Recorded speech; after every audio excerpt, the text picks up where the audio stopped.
భాస్కర్ రెడ్డిపై ఎమ్మెల్యే బోడి ప్రసాద్ ఫైర్ అయ్యారు. వాళ్ళకి భయపడి కేసులు పెట్టలేదని, ప్రజలకు వాళ్ళ గురించి తెలియాలని కేసు పెట్టామన్నారు.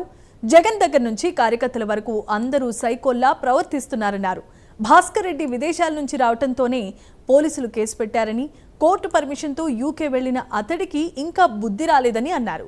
విదేశాల్లో ఉన్న అతడి బెయిల్ క్యాన్సిల్ చేయించి ఛార్జ్షీట్ వేపిస్తానని కూడా ఆయన హెచ్చరించారు.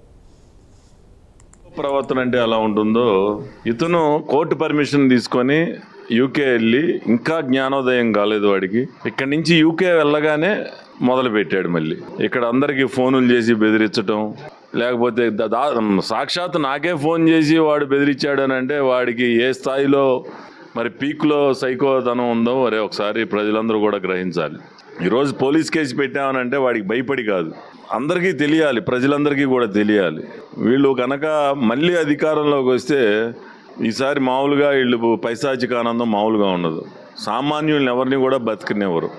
మళ్ళీ వీడి మీద ఏదైతే కోర్టు బెయిల్ ఇచ్చిందో ఆ బెయిల్ క్యాన్సిలేషన్ పెడతాం, ఛార్జ్షీట్ ఫైల్ చేయించి ఇండియా రప్పిస్తాం. తప్పకుండా మొన్న బెదిరించిన దానికి కూడా సరైన శిక్ష పడే విధంగా మేము చేస్తాం. సైకో ప్రవర్తన అంటే